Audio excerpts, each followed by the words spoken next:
O Senhor esteja convosco. Ele está no meio de nós. Conclusão do Evangelho de Jesus Cristo, segundo Mateus. Glória a vós, Senhor.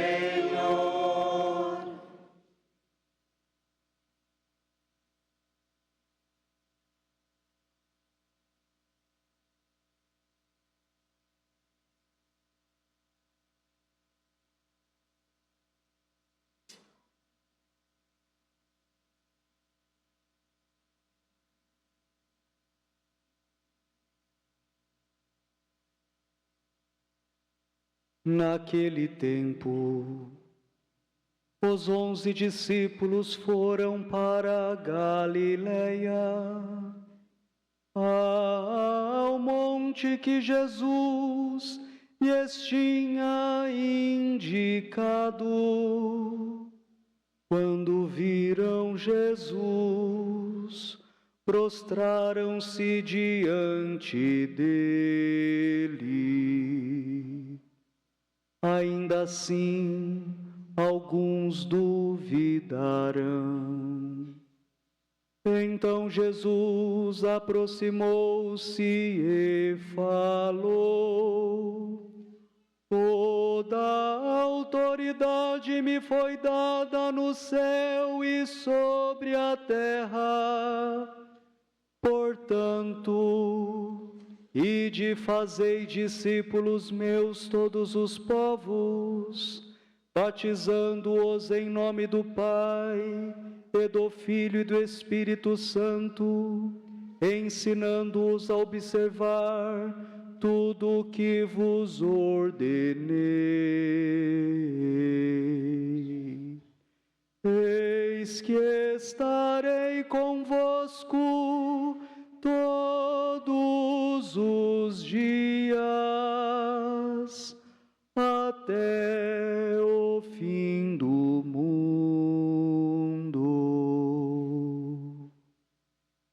Palavra da salvação. Glória a vós, Senhor.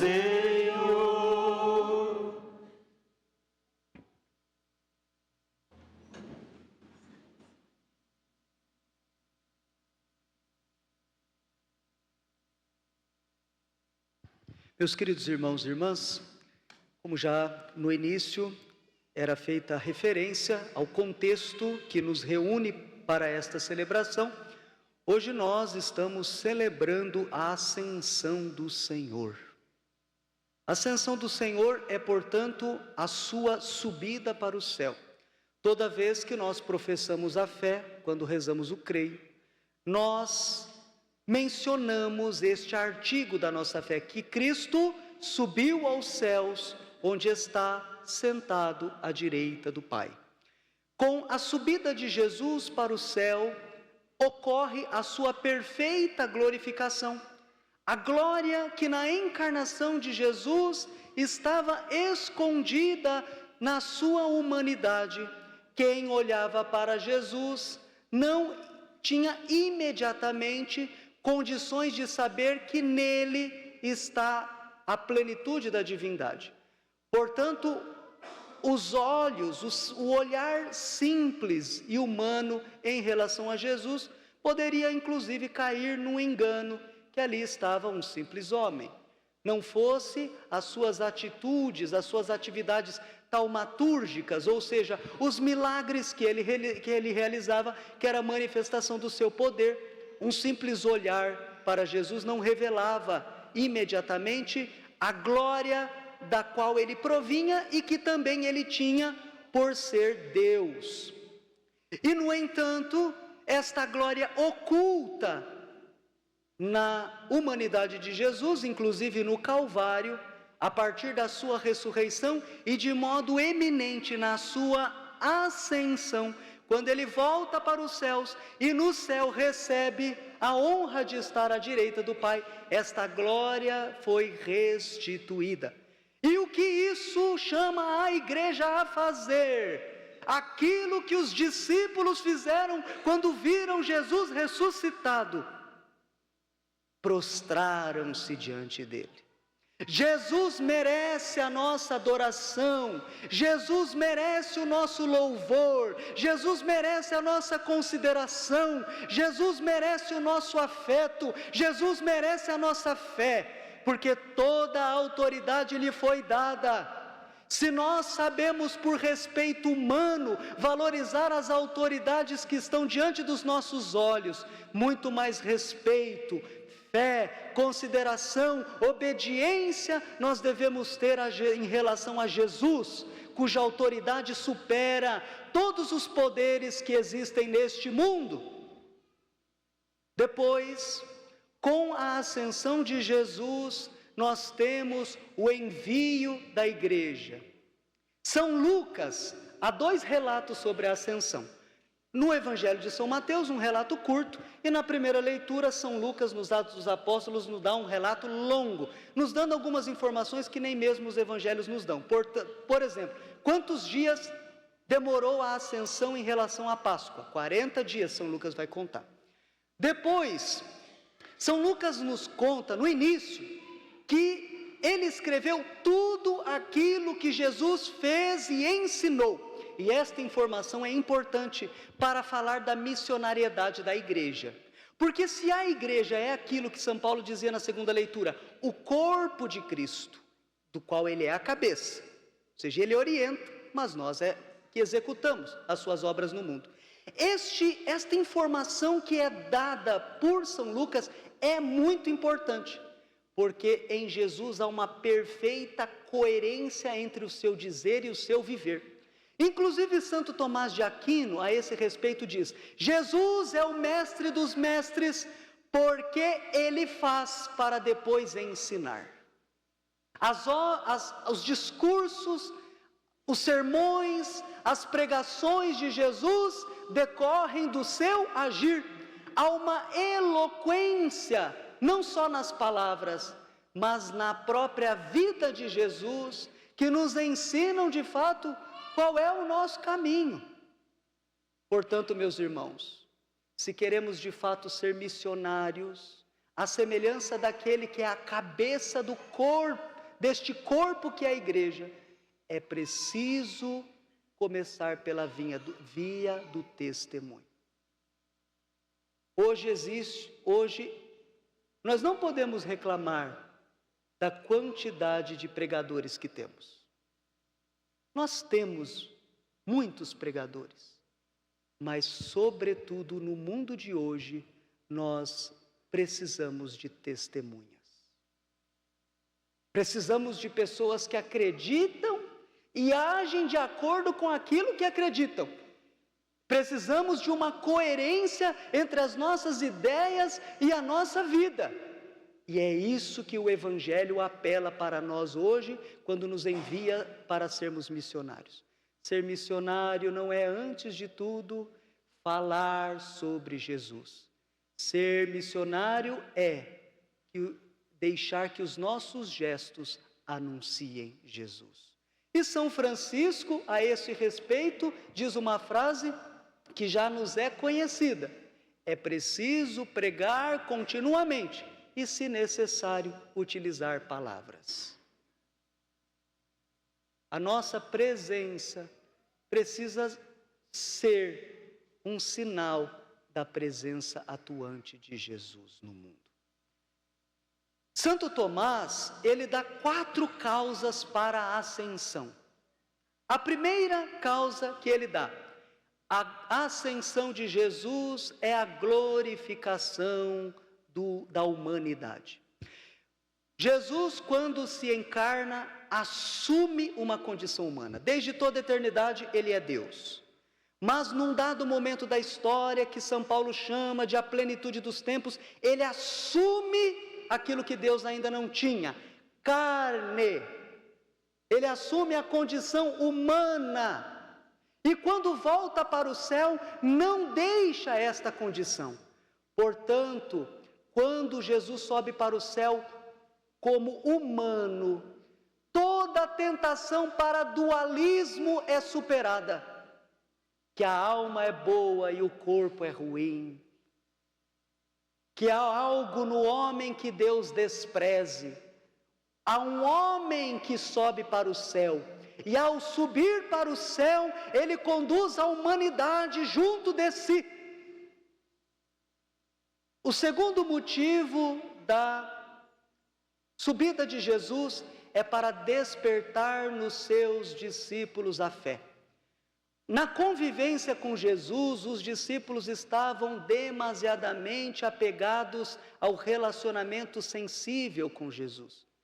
Eles tocavam a sua carne, eles contemplavam os seus olhos, eles ouviam as suas palavras. E isso, seguramente, lhes dava a certeza de que Jesus estava próximo.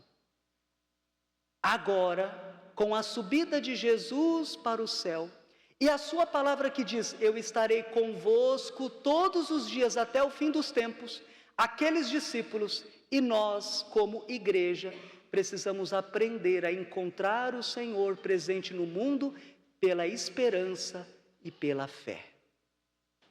Quem enxerga Deus, o vê presente. Quem tem fé enxerga Deus presente no mundo o tempo todo. Um padre diocesano beato, que morou em São Paulo, de Tambaú, tem uma frase bastante interessante que diz assim: para quem não tem fé, nenhuma explicação é suficiente, e para quem tem fé, nenhuma explicação é necessária. Existem pessoas que não creem, e simplesmente decidem não crer, e nada lhes convence. Enquanto que quem tem fé enxerga a Deus o tempo todo agindo. A fé e a esperança é uma manifestação segura da presença de Deus na história. São virtudes teologais que o próprio Deus infunde em nós e nós precisamos querer que estejam o tempo todo acesas no nosso coração. O terceiro motivo é que Jesus no céu é o nosso intercessor. Aquela autoridade, aquele poder que Jesus deu testemunho de si, não agiu simplesmente, não esteve detido somente enquanto ele caminhava nesta terra, mas continua sendo exercido agora que Jesus está no céu. E por isso que nós rezamos em nome de Jesus. Rezar em nome de Jesus é ter a confiança de que há alguém de junto do Pai que reza por nós, que reza conosco, que age em nosso favor, e isso alimenta o fervor da nossa oração. A nossa oração não são palavras vazias pronunciadas ao acaso, mas são de fato fórmulas que chegam direto ao coração do Pai, pela voz daquele que é o nosso intercessor, o próprio Cristo. Por isso nós rezamos por Cristo, com Cristo e em Cristo. E depois, a última motivação, a última razão pela qual Jesus sobe ao céu, segundo Santo Tomás, é que ao subir ao céu, ele prepara para nós o nosso lugar. Santo Tomás diz, o corpo deve estar onde está a sua cabeça. O nosso lugar é o céu. Quando formos caminhando para a decrepitude da nossa vida terrena, nós sabemos que a efemeridade desta vida não é motivo para o desespero, mas é motivo para a esperança. E por isso que São Paulo dizia que nós devemos ter consciência da esperança que nos dá a fé, da riqueza que é esta esperança que nós temos. A finitude da nossa vida é possibilidade de percebermos que nós não viemos neste mundo para aqui permanecermos, mas a nossa pátria, o nosso destino é o céu. Somos peregrinos deste mundo rumo à casa do Pai. Quando Jesus volta para o céu, ele mostra o nosso lugar. há uma tentação. São Lucas diz que no finalzinho da sua leitura, que os discípulos ficaram olhando Jesus subir para o céu. E um anjo os adverte: por que estás olhando para o céu?